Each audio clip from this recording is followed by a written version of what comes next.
Bueno, pongo a grabar, ya son las 7:10. Voy a empezar con el tema de hoy. Y como digo, espero que se una Antonio y Judith también nos va a hacer una reacción. Como les había dicho hace 8 días, al tocar este tema de la cruz, quiero verlo como desde muchas perspectivas diferentes. Y tuvimos 3 semanas que estuvimos viendo lo de la Biblia, ¿no? Lo del Nuevo Testamento, los evangelios, qué nos dicen acerca de la muerte de Jesús. Ahora quiero darle otro enfoque histórico, ¿no? Y hoy vamos a ver, recordando que ayer fue Día de la Raza, y también octubre entre los luteranos, siempre lo tenemos como mes de la reforma, ¿no? Entonces, la idea es, hoy voy a tocar esto del Día de la Raza, y las próximas 2 semanas vamos a ver la cruz en el pensamiento de Lutero, y no queremos simplemente darlo como un enfoque histórico o teórico, sino que queremos relacionar estos temas con nuestra vida de fe, ¿no? Con lo que estamos viviendo, ¿no? Entonces, bueno, voy a empezar con este tema, y como digo, después vamos a escuchar a Judith, esperamos que llegue Antonio, y luego podemos trabajar también en grupos. Bueno, ustedes no necesitan la explicación del 12 de octubre, la llegada de Colón, cómo se ve esa fecha de ayer. Antes, también creo que ya viene llegando Antonio con Marta. Yo cuando era niño en Estados Unidos, pues era el Columbus Day, o sea, Día de Colón, y se festejaba. Bueno, no tanto tampoco, pero aquí en las Américas, pues siempre se ha visto de otra forma, ¿verdad? En España todavía se festeja, pero aquí se ha visto como un día como la llegada trágica, ¿no? De los españoles a estas tierras, ¿no? Este, y bueno, pensamos que lo que pasaba, pues venían como a cristianizar, entre otras cosas, cristianizar a estos pueblos. Y aquí encontré esta cita de cuando Francisco Pizarro llega a lo que hoy día es Perú. Les dice a los indígenas, venimos de Castilla, donde manda un potentísimo, cuyos vasallos somos. Hemos salido para poner debajo de la sujeción de nuestro rey cuantas tierras hallemos, y es nuestro principal deseo darles a conocer que ustedes adoran dioses falsos y que tienen necesidad de adorar al solo Dios que está en los cielos, porque los que no le adoran ni cumplen sus mandamientos irán a abrazarse en el fuego eterno del infierno, y los que le acatan como a creador del mundo gozarán en el cielo de dicha eterna, ¿no? O sea, este es el mensaje con el que llegaron los españoles, ¿no? Y esto de la cruz también es importante. Aquí en México, pues Hernán Cortés llega a Veracruz en 1519, en el Viernes Santo, y por eso se llamó Veracruz, y por eso qué bueno que nos va a acompañar Antonio, porque él es de Veracruz, es veracruzano, ¿no?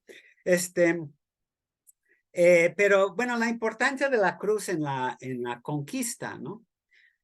Ahora, la cruz siempre va ligada con cierto concepto de Dios, y lo que se venía manejando en la teología católica era este Dios que quiere ser como glorificado, honrado, servido y obedecido por todos los seres humanos, ¿no?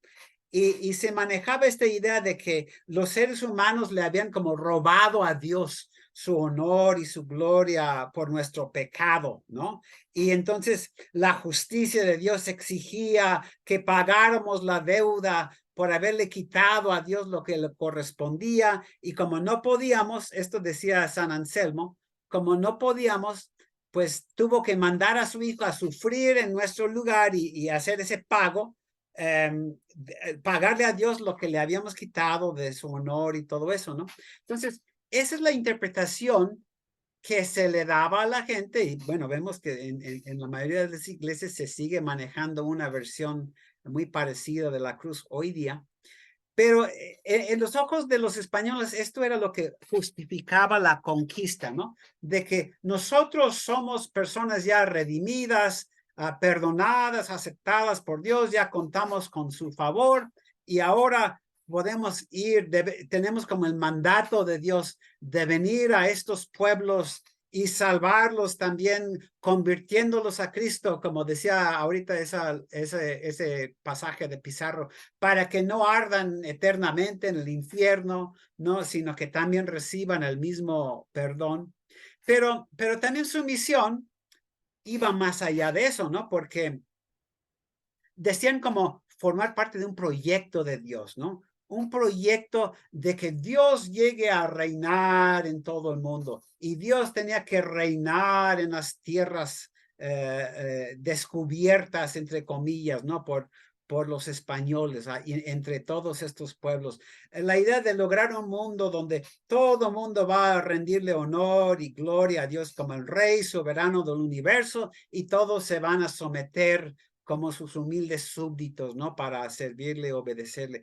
Ese era su proyecto, ¿no? Como establecer el dominio, el imperio de Dios sobre toda la humanidad, supuestamente por el bien de todos, ¿no?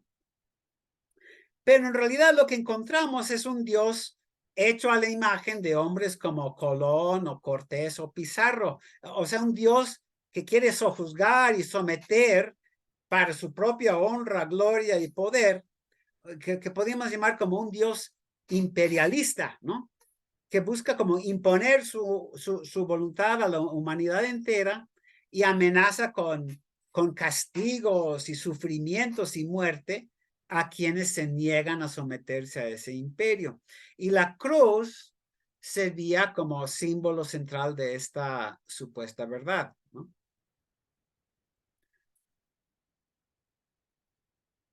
Bueno, todos conocemos también la gran codicia de los conquistadores por sacar o saquear todo el oro y las riquezas de estas tierras y la brutalidad y la violencia que tuvieron para lograr ese propósito. Y a veces no vemos como una relación entre esa codicia y esta idea de cristianizar, de traer la fe, pero en realidad son dos cosas muy unidas, hay una conexión muy íntima, ¿no? Porque, y es precisamente por este concepto de Dios, ¿no? Un Dios que quiere estar como rodeado de oro, de lo más esplendoroso, sediento de honor, gloria y riquezas. Y esto lo vemos sobre todo en los templos, ¿no? En la arquitectura. Que los españoles construyen con todo lo que saquean y todo eso, tanto en España como aquí en México y los otros países latinoamericanos, estos enormes templos lujosos, majestuosos, ¿no? Con los interiores llenos de oro y los tallados preciosos y otros materiales como muy como resplandecientes o deslumbrantes, ¿no? Estos templos. Entonces, aquí es cuando se va dando el arte barroco, ¿no? Que ustedes saben son diseños como muy elaborados, muy recargados y extravagantes. O sea, comunican esta idea de un Dios grande, poderoso, ¿no? Impositivo, que simplemente quiere ser adorado, alabado, ¿no? Glorificado, pero en serio, ¿no? Un Dios, como decía hace un momento, como un Dios sediento de honra y gloria y poder, ¿no? Y eso se refleja, pues también en otras expresiones artísticas, ¿no? Como la música barroca y otros, ¿no? Este Dios grande y poderoso, ¿no? Un Dios que quiere que toda rodilla se doble ante él, que todos se postren, así como deslumbrados ante su grandeza y magnificencia, ¿no? Para rendirle honor y reverenciarlo y todo esto, ¿no? Entonces, los españoles se ven como los instrumentos elegidos de Dios para lograr eso, ¿no? Como este es el proyecto de Dios en la tierra, y por eso lo de sacar riquezas como para supuestamente dedicarlas a Dios, aunque pues obviamente se quedaban con su parte, ¿no? Iba muy de la mano con la cristianización, ¿sí? porque se veían como los instrumentos elegidos, ¿no? Había que someter a los pueblos indígenas y no solo animarlos a servir a este Dios, sino obligarlos al filo de la espada, ¿no? El Dios entonces que representaban los españoles era un Dios que quería establecer su dominio absoluto sobre todos los habitantes a como diera lugar, ¿no? Por las buenas, por las malas, voluntariamente o en contra de su voluntad, hay que someter todo, ¿no? Pero al mismo tiempo, no podían simplemente quedarse así, porque ese sería un Dios malo, ¿no? Un Dios que simplemente quiere imponerse, y entonces tienen que hablar de este Dios también como un Dios de amor, ¿no? Un Dios, si no sería como un diablo, ¿no? Un Dios que está buscando el bien de todos y por eso todos deben someterse a él, aunque en realidad lo que le interesa es la gloria y el honor y todo esto, ¿no? Pero pero al mismo tiempo quiere como imponer el orden, su orden, ¿no? Que es el orden que traen los españoles, supuestamente para promover la paz y el bienestar, ¿no? Y esto es algo que vemos en todos los imperios de la historia, ¿no? El lema de los romanos era Pax et Securitas, ¿no? O sea, paz y seguridad. O sea, nosotros traemos paz y seguridad para todos. Nuestro reinado favorece a todos porque vamos a terminar con no sé, el desorden, el caos, todo esto, y vamos nosotros a promover el bienestar y la felicidad de todos. Todos los grandes imperios de la historia, los asirios, los persas, los griegos, los romanos, siempre han manejado esa idea, ¿no? De que traen bienestar para los conquistados, ¿no? Y por eso todos tienen que someterse, ¿no? Y tienen que obedecernos porque nosotros somos los que vamos a traer la paz y si te resistes a nosotros, eres un enemigo de la paz, eres enemigo del orden y del bienestar común, ¿no? Y eso, como ya vimos en algunas de estas pláticas antes, ¿no? Es lo que se justifica, es lo que lleva a crucificar a los rebeldes, los que son desobedientes, que se les cataloga como enemigos del sistema, ¿no? Por el bien de todos hay que acabar con esta gente que es un peligro para el orden, para el sistema que cuenta con la autorización divina, ¿no? Y resistir a estos representantes de Dios es resistir a Dios mismo, ¿no? Y por eso en nombre de su Dios, los españoles, y esto lo digo de una forma como figurada, ¿no? También llegan a estas tierras para crucificar y crucificar a los pobladores, ¿no? Aunque no lo hacían literalmente, pero lo que hacían era lo mismo que los romanos hacían con Jesús, ¿no? Inclusive cuando vemos estos templos enormes, lujosos, ostentosos, ¿no? Hay que preguntar y recordar cuántas personas nativas murieron construyendo estos monumentos, ¿no? Porque fueron obligadas a trabajar en la construcción casi como esclavos, ¿no?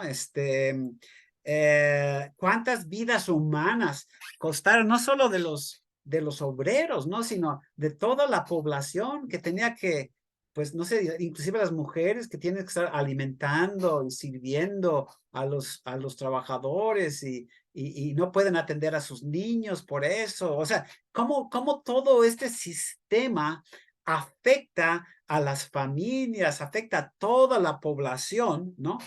Y todo en nombre de este Dios que quiere estos monumentos para celebrar su grandeza y su potencia y su majestad, ¿no? Entonces, eso lleva al trabajo forzado, a la violencia, y tendríamos que ver este proyecto entonces que se hace en nombre de Dios, según los españoles, y decir, no, pues eso en nombre de un Dios que no es el Dios de Jesucristo, sino un Dios falso, ¿no? Ese no es el Dios de la Biblia, ¿no? el Dios imperialista, ¿no? Podemos imaginarnos a los indígenas, las imágenes que nos vienen a la mente son las mismas imágenes de Israel en Egipto, ¿no? Cuando están trabajando como esclavos, ¿sí? Con tanta carga y toda la violencia que se les está haciendo, pues así son los pueblos indígenas aquí. Y el Dios de la Biblia quiere liberar a esta gente, no quiere convertirlos en esclavos, ¿no? Entonces, este proyecto es contrario a lo que vemos en la Biblia y en Jesús. Y también este concepto de la cruz, ¿no?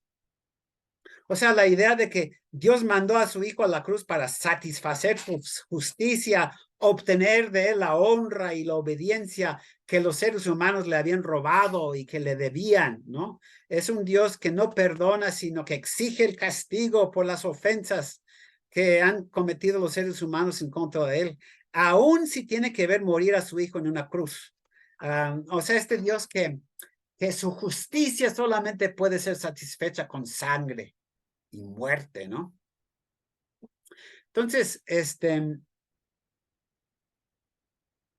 pues llegan los españoles y llenaron, como nosotros sabemos, llenaron la tierra con cruces y crucifijos por todo lado. Y esto servía para reforzar ciertas ideas. Algunas de estas ideas para ellos mismos, o sea, esas cruces que ponían eran para los mismos españoles.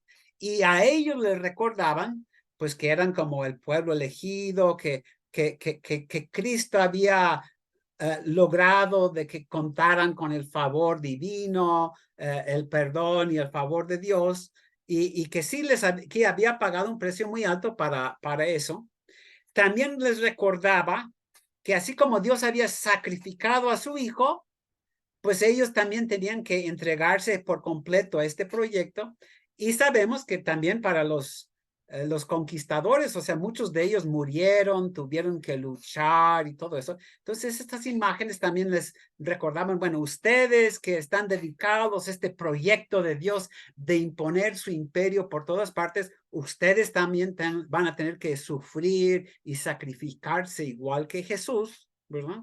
Aunque también les recordaba que había como una recompensa en el más allá, así como Jesús había terminado no en la cruz, sino que Dios lo había resucitado, pues si permanecían fieles los españoles, también tendrían recompensas, ¿no? Pero entonces, esas cruces servían como para recordarles ciertas cosas a los españoles, pero también servían para comunicar ciertas ideas a los indígenas, ¿no? Y entre estas ideas era como inculcar entre los indígenas como una actitud de agradecimiento. Ustedes deben estar agradecidos con Dios porque Él los está tomando en cuenta para su proyecto de salvación, pero también deben estar agradecidos con nosotros los españoles, porque nosotros hemos sido los que traemos el mensaje del Evangelio para salvar sus almas, ¿no? Y hemos sufrido igual que Jesús para estar aquí con ustedes, sufriendo toda su ingratitud y su maldad, y bueno, sabemos cómo los satanizaban y todo esto, ¿no? Entonces, también era como echarles la culpa, ¿no? Inclusive eso se sigue manejando. Cristo tuvo que morir por tus pecados, por tu maldad, por tu culpa, ¿no?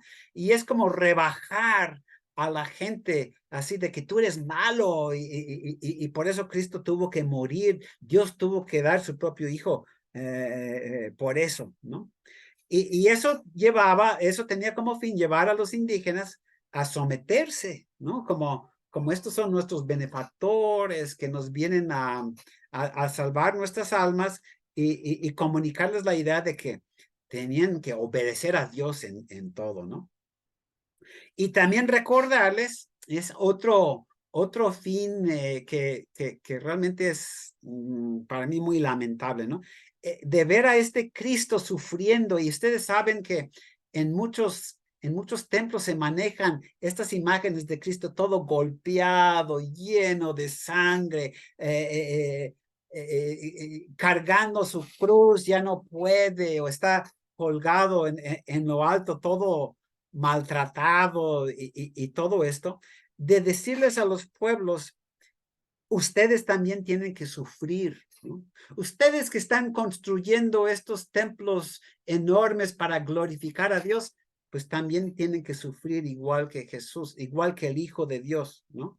Y entregar sus vidas. Y aunque muchos van a perder la vida, pues también el Hijo de Dios tuvo que perder su vida. Entonces era una forma como de imponerles este proyecto divino, ¿no? Así como el Hijo de Dios había tenido que ser sacrificado, ellos también tenían que ser sacrificados, ¿sí? Y si se sometían fielmente, igual como Jesús, igual, entonces sí podían alcanzar como un premio en la otra vida, en el otro mundo, pero esta vida es como este valle de lágrimas, de dolor. Acéptenlo, acepten que su vida aquí va a ser dolorosa, va a estar llena de sangre, de dolor, de esclavitud, no sé, de todo eso. Acéptenlo, porque eso así también le fue al Hijo de Dios, ¿eh? Y entonces es inevitable, ¿no? Y entonces como inculcar en ellos este espíritu de sometimiento, de resignación, etcétera. Entonces la cruz servía para esto como un instrumento de opresión y esclavitud y sometimiento, ¿no? Y entonces debían como aceptar de manera pasiva y obediente su suerte en este mundo, ¿no? Obviamente este mensaje, pues no era un evangelio, ¿no? Era una distorsión o diríamos una perversión del evangelio, ¿no? Sí, la Biblia enseña que los cristianos tenemos que sufrir, pero no a mano de otros cristianos, ¿no? Que son los que nos están esclavizando, ¿no? Como pasaba en este tiempo. Pero sucede algo también muy interesante aquí. Y también, por ejemplo, después vamos a tocar este punto, por ejemplo con los esclavos africanos que fueron llevados a Estados Unidos, de que esta religión que en unos momentos era muy opresiva, algunos la pudieron convertir en algo liberadora, ¿no? Y así también con este mensaje de la cruz, aunque muchos como se negaban a aceptar la fe cristiana, decían, este Dios es un diablo, no queremos nada con este Dios opresor y crucificador, podríamos decir. Había otros que veían en la cruz como un símbolo de consuelo, ¿no? Inclusive de resistencia y esperanza, ¿no? Cuando veían estos Cristos como cubiertos en sangre, todo golpeados y heridos y humillados, doblegado así como cargando con esta cruz, se identificaban, ¿no? Con estos Cristos. En sus corazones le decían, por ejemplo, le decían a este Cristo, tú sí me entiendes, ¿no? Tú entiendes lo que se siente sufrir todo lo que yo estoy sufriendo, de ser constantemente golpeado y humillado y violentado de tantas formas. Y así le decían al orar a estos Jesús y todos derrotados, y esto, así como tú sacaste la fuerza para aguantar las mismas cosas que yo estoy sufriendo, te pido que tú me des esa fuerza a mí, ¿no? Para que yo también pueda aguantar y que yo también pueda vencer y superar todo este dolor que tú conoces muy bien, tú sabes lo que se siente igual que yo. Y en estos casos la cruz podía infundir como valor y coraje y esperanza y resistencia entre algunos, ¿no? Pero aún así tendríamos que decir hoy día, pues eso no está muy bien. ¿Por qué? Porque detrás de esa cruz todavía es un Dios que es muy diferente al Dios de Jesucristo, ¿no? Este Dios que exige sangre y muerte para satisfacer su sed de justicia, un Dios que crucifica, un Dios que exige sacrificio así para su proyecto de gloria y honor, ¿no? O sea, ese no es el Dios del Evangelio, de Jesucristo, de la Biblia, ¿no? Este más bien es el Dios crucificador del imperio, como del imperio romano que crucificó a Jesús, ¿no? Y este Dios terrible crucificador, el Dios que esclaviza, también ya era conocido aquí en estas tierras mucho antes de que llegaran los españoles, porque también había grandes imperios que hacían lo mismo que los romanos y los persas y los asirios, ¿no? De imponerse con sangre y violencia y muerte sobre la gente, haciéndose pasar como por amos y señores del universo y así oprimían y esclavizaban a otros, ¿no? Que justificaban también sus conquistas, recurriendo a la idea de que son para el bien de todos y que promueven no sé, la paz y la seguridad o que aseguran el orden en el cosmos y todo esto, ¿no? Entonces, ese Dios también era conocido aquí antes, ¿no? Pero quiero, bueno, señalar aquí, y aquí voy a compartir pantalla un momento, de recordar estas imágenes que les he compartido en otro momento. A ver, es que tengo que mover esto aquí. Voy a ir a otro, ¿no? Ay, perdón. Si vemos, esta es la comunidad que vino este fue el proyecto de Jesús por el cual murió, ¿no? Esto es lo que hemos visto, ¿no? Esto no es algo que se puede imponer por la fuerza, ¿sí? Esto solamente se logra con amor, con escucha y diálogo, ¿no? Tiene que, este amor y solidaridad tiene que ser algo voluntario, que nace del corazón, no se puede obligar a nadie a vivir de esta forma, ¿no? Y esto es contrario a lo que hacen los proyectos imperialistas que buscan someter y dominar a través de la violencia, crucificando a las personas, ¿no? Los proyectos de imperio son proyectos de muerte. Este proyecto de Jesús y de su Dios es un proyecto de vida, ¿no? Entonces, diríamos, aunque en el discurso a lo mejor los españoles dicen, sí, nosotros vamos a traer esto, venimos a traer esto. Esto no era lo que trajeron, ¿no? Este no era el proyecto de ellos. Y también por lo mismo de que el bienestar de la gente no se puede lograr por la fuerza, ¿no? La paz es algo que se tiene que construir. Todo esto no es algo que se puede imponer, pero también hay que reconocer y es importante señalar esto, ¿no? De que antes de que llegaran los españoles o antes de que llegaran, antes de que llegara el cristianismo, entre muchas personas aquí en estas tierras ya había comunidades de esta naturaleza, ¿no? Había muchas cosas buenas, había solidaridad y compromiso y generosidad, o sea, perdón y aceptación, todos estos valores también estaban en los pueblos indígenas.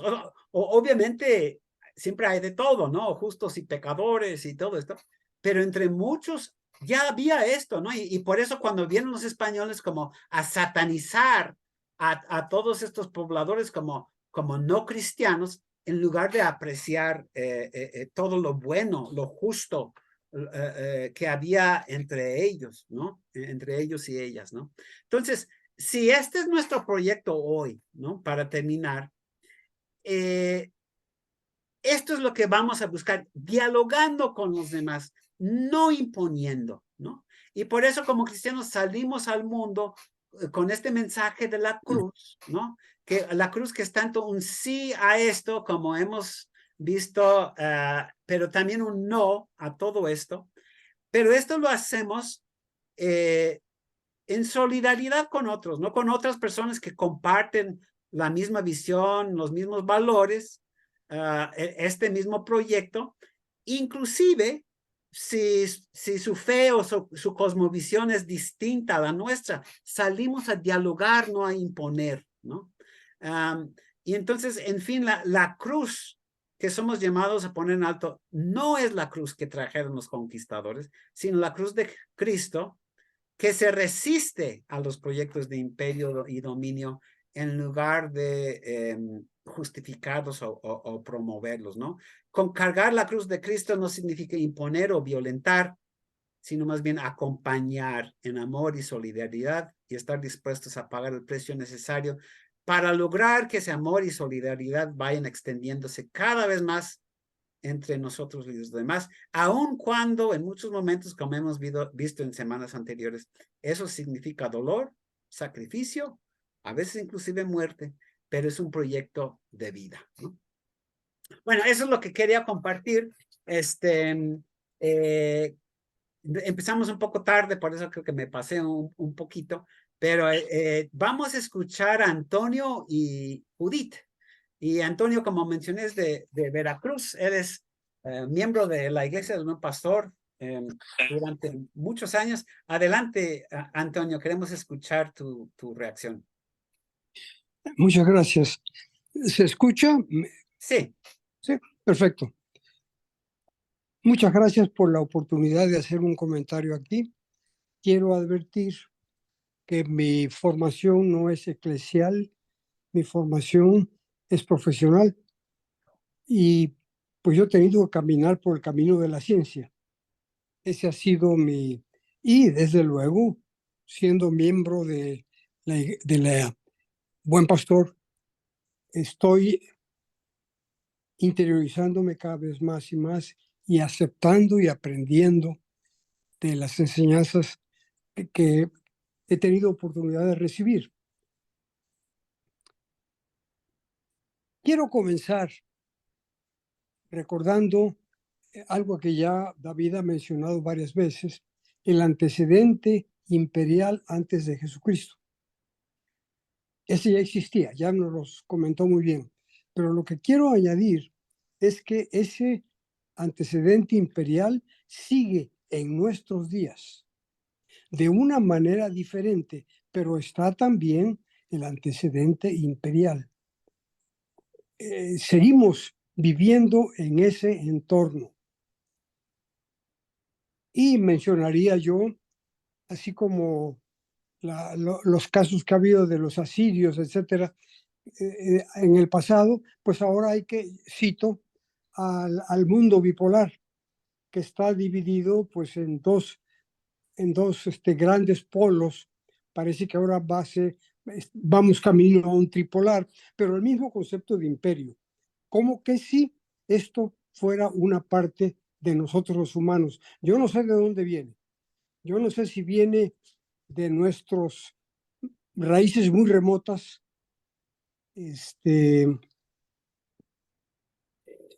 a mí yo sí creo que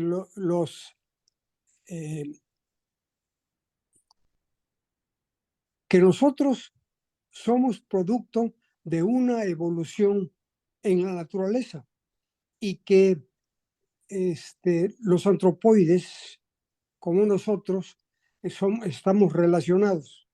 Yo sí lo creo de esa manera. Y mi pregunta es si no es traer esa parte del desarrollo de la vida que es lo que nos lleva, nos impulsa por el temor, por el hambre, etcétera, nos impulsa a buscar concentrar el poder. Creo que eso es muy de los humanos, pero que así como yo pienso que viene de la evolución. Quiero llegar a un área que no conozco muy bien, pero que es la de lo que yo llamo sincretismo entre las enseñanzas de Cristo y el poder del Imperio Romano. Después de que vivió Jesucristo con nosotros, pues de alguna manera fue acercándose a la Roma del Imperio Romano, y ya sabemos que hubo violencia, pero hubo un momento en que la iglesia post-romana escogió el camino de la asociación con el poder y el lucro para potenciar la enseñanza de Jesucristo hacia el mundo. Eso es lo que yo resumo de esta parte, pero que repito, no estoy bien enterado de cómo ocurrió esto. Sí fue un sincretismo.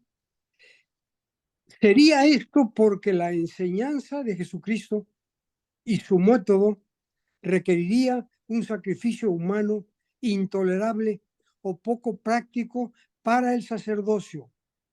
¿Sería por eso? ¿O que sería muy ineficiente de que los pastores de todo el mundo no nada más hablaran, sino que vivieran las enseñanzas de Cristo? Ahora, mi pregunta es, ¿esto sigue ocurriendo en la actualidad? La pregunta también que me hago es que lo que ocurrió en la conquista de América fue más de lo mismo. Los buenos frailes durante la conquista, y los hubo, y la colonia fueron la excepción de la regla. ¿Por qué no ha habido una sola comunidad en la historia del mundo cristiano que haya recreado el paraíso terrenal con las enseñanzas y ejemplo de Jesucristo, tal y como lo acaba nos mostró esos 18 puntos de las enseñanzas de Jesucristo? ¿Por qué no ha habido, o sí los ha habido, pero yo no lo sé, si ha habido algún tiempo durante el desarrollo de la humanidad donde haya habido 1000 gentes o 2000 o miles que vivieron el paraíso terrenal siguiendo las enseñanzas de Cristo? ¿Será que esto, yo pienso que no lo ha habido, pero será esto porque el mundo imperial no lo toleraría y lo destruiría al no haber lugar para el lucro y el poder individual? ¿Será que lo llamaría comunismo? ¿Tiene caso seguir intentando construir el paraíso terrenal como nos los enseñó Jesucristo en las condiciones actuales y del futuro a mediano plazo en el antropogeno, antes de que acabemos de destruir nuestra Gaia? Porque lo estamos haciendo. Bueno, esas son algunas cosas que se me ocurren, más que nada preguntas. Y muchas gracias por la oportunidad de comentar. Gracias a ti, Antonio. Qué buenas preguntas. Qué bueno. Algo que he querido con esto de que no seamos puros teólogos y biblistas y estudiantes de teología que estemos comentando, sino personas como Antonio que bueno, que son creyentes, obviamente, pero que no traen, digamos, la misma, bueno, el mismo trasfondo que muchos de nosotros, ¿no? Y qué interesantes comentarios, buenas preguntas. Esta cuestión de estas tendencias que hay en la historia, que vemos a través de la historia.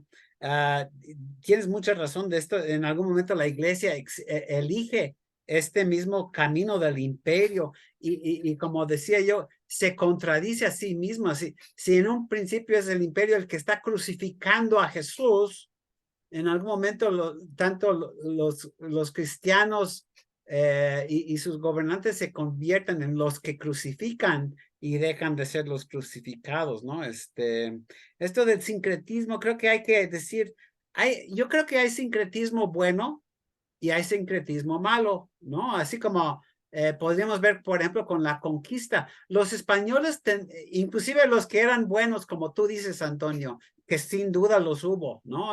Aunque, bueno, todos somos, como decía Lutero, justos y pecadores al mismo tiempo, pero también tenían que aprender de los pueblos de aquí muchos valores y muchas cosas, y en ese sentido el sincretismo podía ser bueno, ¿no? Había creencias indígenas o nativas que en algunos aspectos a lo mejor eran mejores que las que traían los españoles del cristianismo, ¿no? Entonces, puede haber sincretismo bueno, pero también puede haber sincretismo malo. y sobre todo este énfasis en el sacrificio. Es un tema también muy profundo que en algún momento, bueno, vamos a seguirlo trabajando en estos viernes porque siempre lo del sacrificio va muy unido con lo de la cruz, ¿no? Pero vamos a darle la palabra a Judith, que también nos va a compartir sus perspectivas.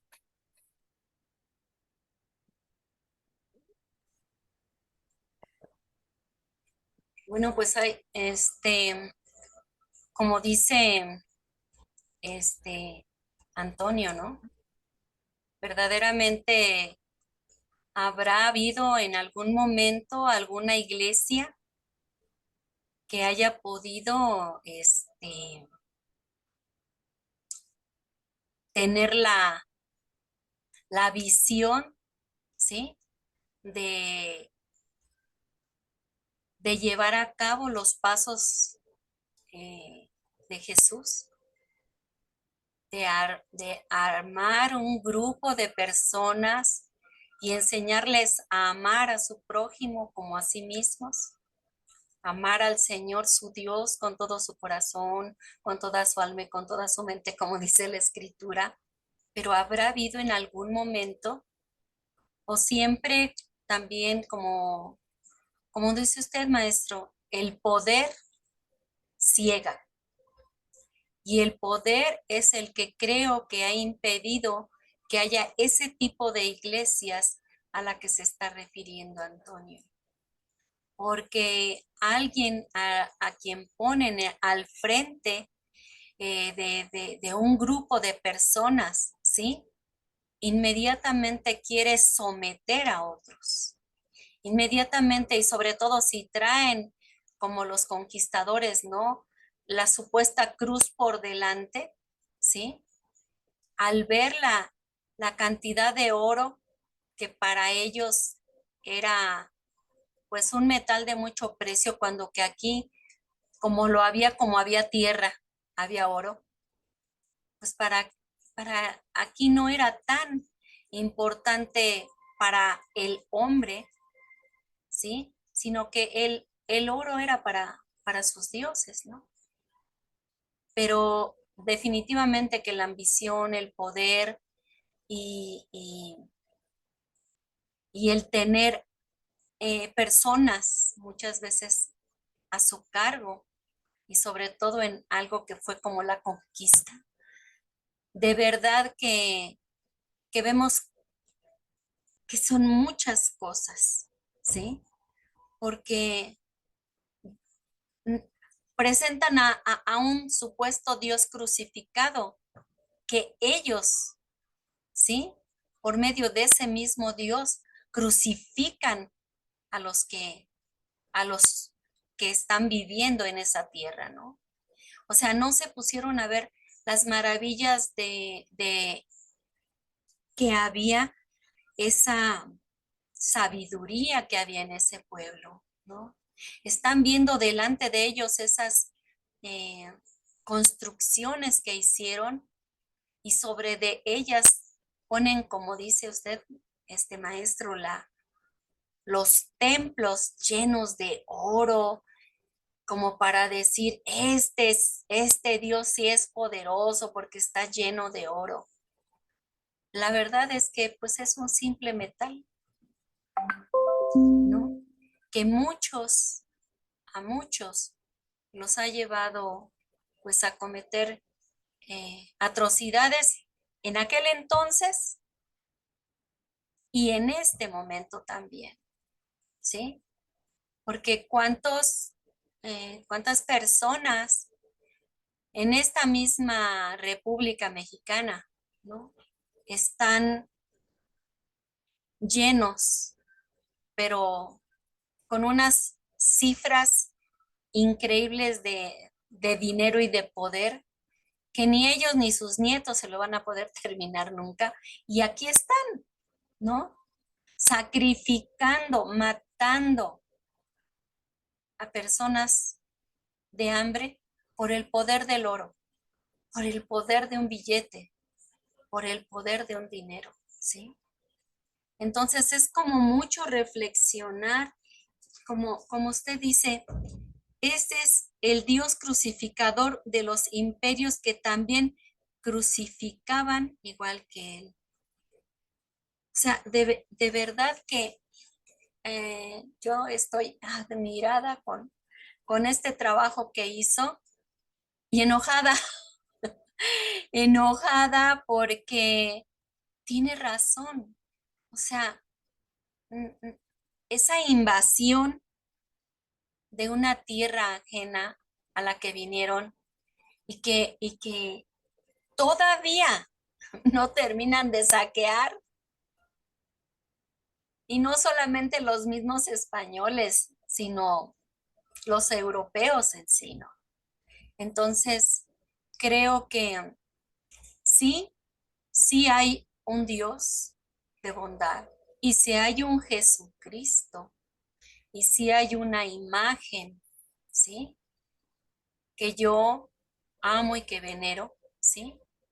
Es ese Dios, pero el Dios que nos ha dado la vida, el Dios que nos ha dado a conocer el amor, ¿sí? Y también a Jesucristo, porque también Jesucristo nos dio a conocer a ese Dios que Él tenía.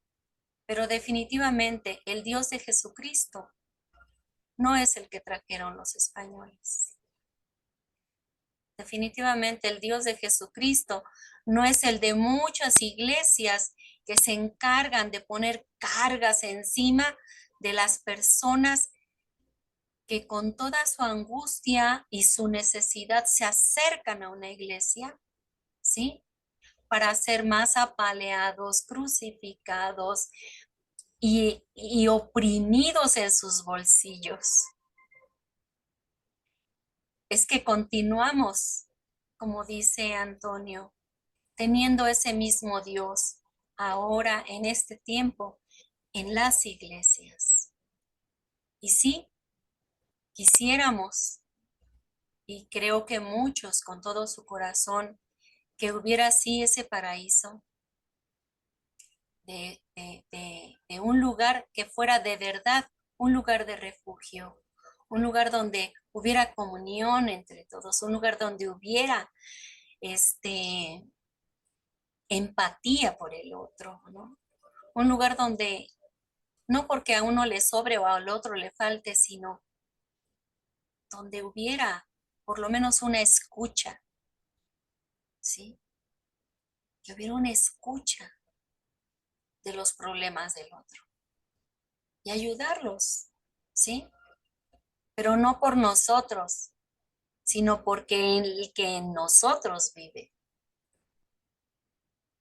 Entonces, sí es muy, muy difícil el tema que usted tocó, histórico, de ese 1519, ¿sí? De ese 12 de octubre.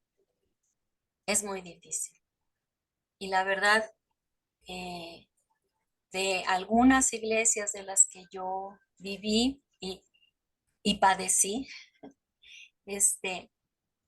yo no quisiera que siguiéramos en esa misma línea, pero solamente hay una persona que puede hacer lo posible. Dios por medio de Jesús y Jesús por medio del Padre. Eso es todo. Muchas gracias, Judith. Nada más unos breves comentarios. Bueno, tanto como Antonio señala, ¿no? De que estos proyectos siguen muy vivos. La forma de sacrificar y saquear y todo eso ha cambiado, tal vez en algunos casos, aunque en otros casos no, ¿verdad? ¿No? Pero sigue habiendo estos proyectos hoy. Pero tocas un punto muy interesante, que las mismas iglesias son las que forman parte de este proyecto y como tú dijiste, son las mismas iglesias que, bueno, iba a decirlo así, como que te salvan y te crucifican al mismo tiempo, ¿no? Y yo conozco un poquito de tu historia, Judith, que tú hiciste alusión de que tú sufriste mucho en algunas iglesias, ¿no? De que también, entre comillas, te crucificaban como mujer, como bueno, o sea, en diferentes aspectos, ¿no?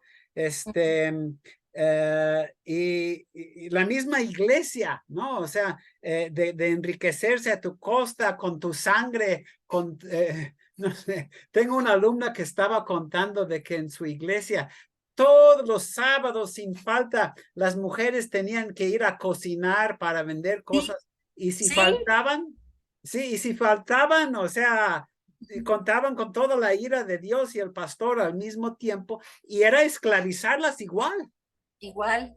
era Y entrabas a esclavizar las a 7 sus de la miembros. mañana y salías a las 3 de la tarde, tuvieras o Sí. no tuvieras familia, ¿no? Entonces, Por bueno, y quería nada más terminar antes de dividirnos en grupos, esto del paraíso que los dos tocan. Yo creo que eso es como algo utópico, ustedes pueden decidir, pero yo creo que el proyecto de Jesús es un proyecto de resistencia, de crear comunidades que, aunque nunca van a ser ese paraíso, son una alternativa al sistema, ¿verdad? Una alternativa de resistencia, y aunque no hay paraísos tal vez en este mundo hasta que venga Jesús, ¿no?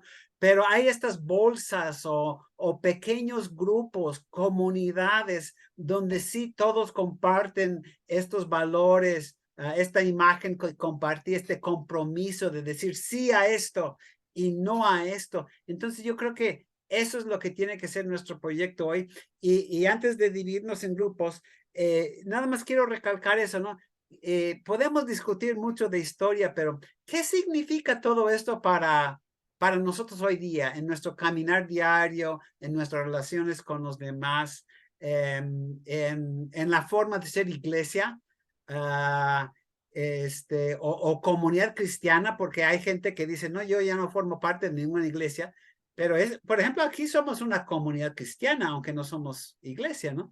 Entonces, hay otras formas de comunidad cristiana, ¿no? Donde nos escuchamos, como tú señalabas muy bien, Judith, la necesidad de escucharnos. Pues vamos a dividirnos en grupos. Creo que hoy nada más vamos a ser como 3 grupos y hablar un poquito de estos temas y luego creo que será interesante la discusión. La idea de los grupos es que todos tienen oportunidad de hablar porque sí, espero, ¿no? Que lo que hemos hablado provoque como discusión, que quieran compartir algo. Entonces, pues eso es lo que esperamos. Voy a ya dividir a los grupos. Bueno, voy a empezar bueno, voy a crear 3 y luego los voy dividiendo dependiendo de lo que vean. Entonces, vamos a continuar con eso.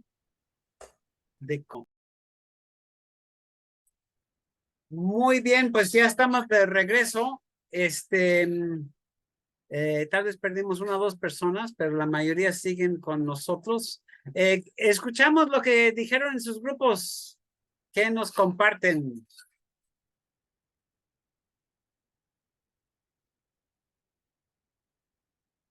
Nosotros dijimos que nos vamos a revelar, Aunque no lo hayan dicho en su grupo, algo nuevo que quieren compartir.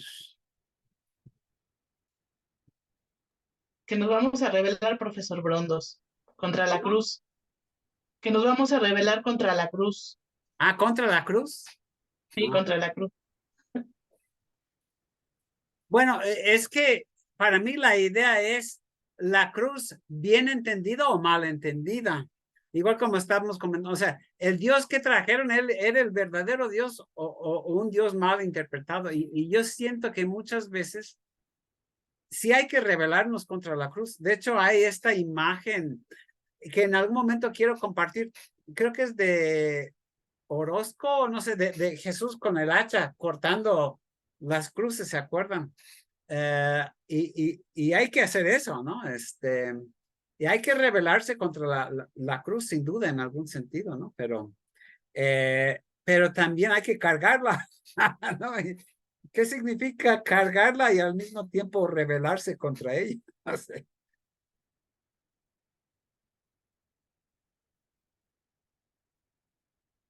Miguel, adelante.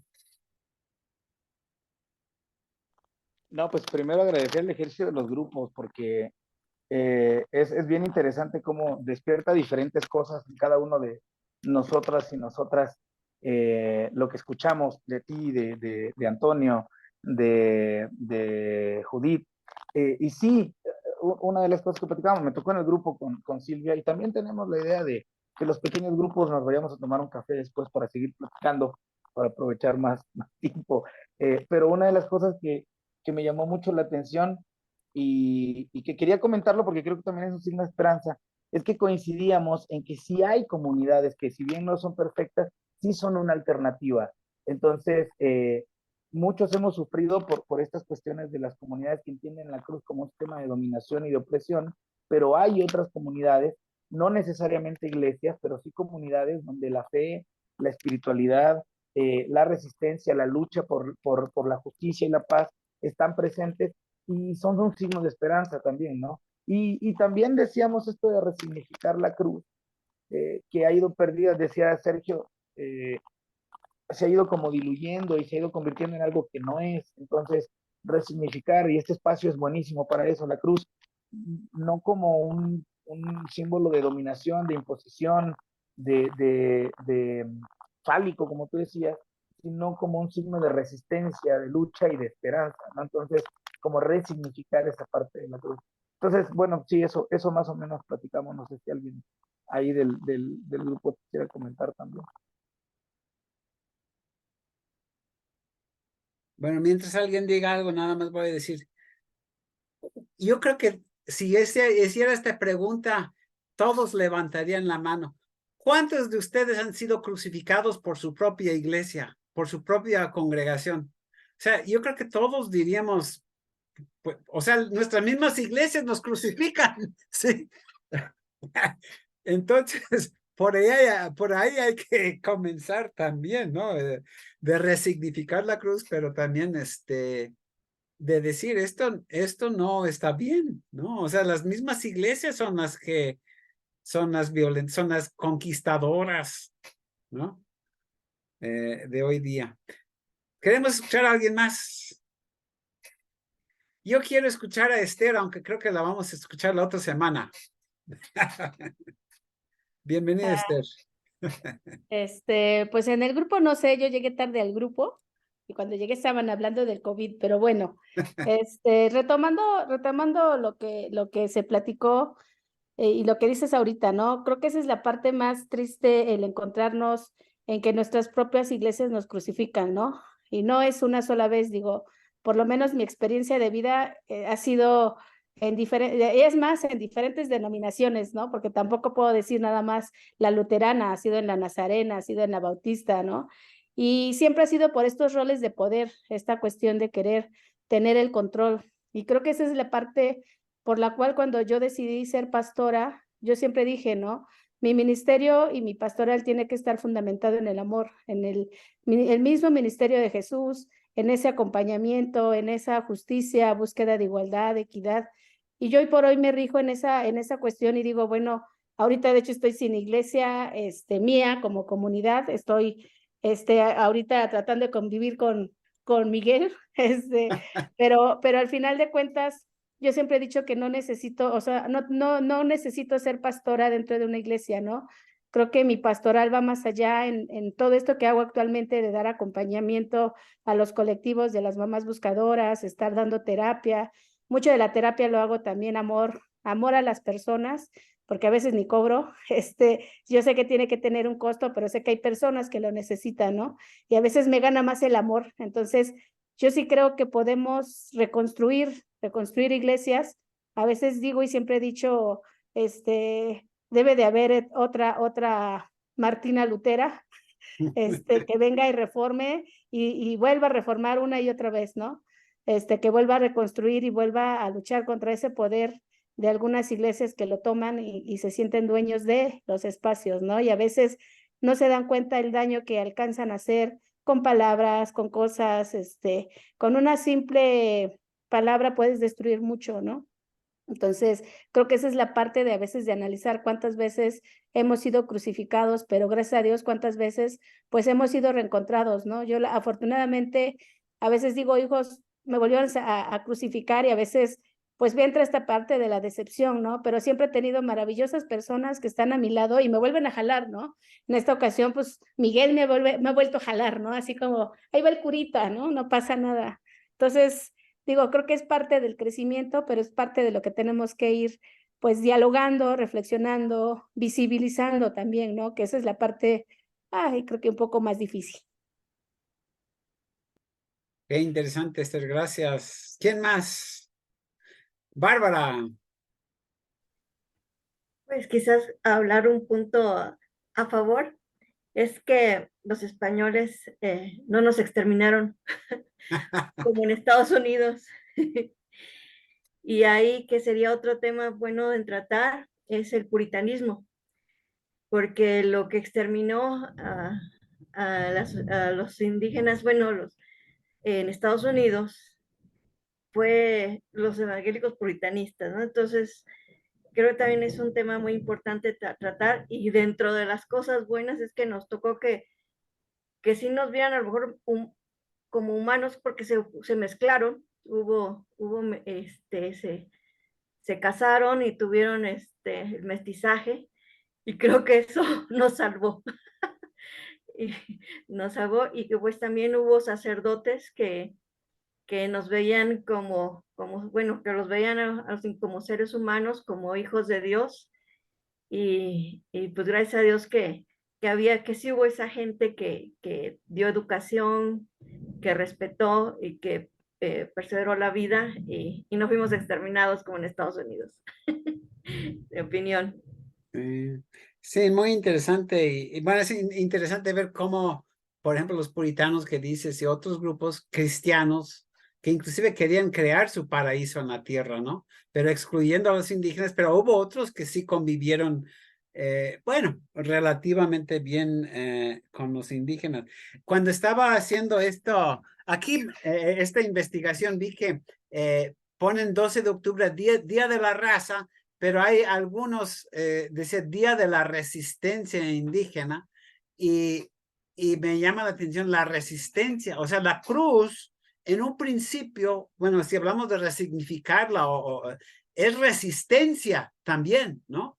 De un pueblo que es crucificado precisamente porque resiste, pero no se deja exterminar, como tú dices, Bárbara, sino que resisten, aunque nos crucifiquen. Ahorita lo escuchamos de la misma Esther, ¿no? O sea, tan mal que le ha ido, pero sigue resistiendo, sigue adelante, no se echa para atrás, dice, me pueden crucificar muchas veces, pero yo sigo, ¿no? No sé si alguien más, tal vez una persona más antes de terminar. Profe, yo una pregunta, y creo que ya la contestó, profe, porque yo quería preguntarles, en esto también, entonces, para los que han sido crucificados o hemos sido crucificados, también existe el síndrome de Estocolmo, ¿no? En ciertos cristianos que han sido así, ¿no? Crucificados. Pues tú Por lo que dices. decías ahorita, profe. Pues sí, definitivamente. Se enamora uno de los castigadores, de los crucificadores, sí, claro. Sí, aunque también no es que, o sea, en principio a nadie le gusta ser crucificado, y no se trata de abrazar la cruz en ese sentido, pero decir, no me van a tumbar, o sea, yo voy a seguir adelante, y yo creo que en ese sentido, cada derrota puede convertirse, en lugar de ser una derrota, algo que nos da más fuerza para decir, pues esto ya lo he pasado otras veces, esto lo he superado otras veces y no me van a detener, ¿no? Y ese es el espíritu que veo en Jesús, ¿no? Y que imparten sus seguidores y seguidoras, ¿no? Bueno, a menos de que haya otro comentario rapidito, ya es hora. Entonces, creo que la próxima semana ya aceptó Esther compartir algo con nosotros. Como mencioné, los próximos 2 viernes vamos a tocar un poco a Lutero. Y como siempre, yo mando O sea, tal vez, no sé si todos conocen la dinámica, pero yo preparo la reflexión que voy a dar con varios días de anticipación y se los estamos mandando. Si ustedes quieren participar con una reacción otra vez, aunque lo hayan hecho, pues nada más avísenme o a Miguel o también aquí está Hugo. ¿Cómo puedo hacer para recibirlo, David? Porque yo no lo estoy recibiendo. La,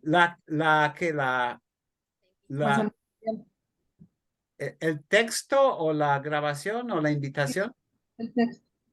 Ah, no he subido los textos porque realmente es lo mismo que estoy platicando en la grabación. Pero si alguien, yo tengo todos los textos también redactados.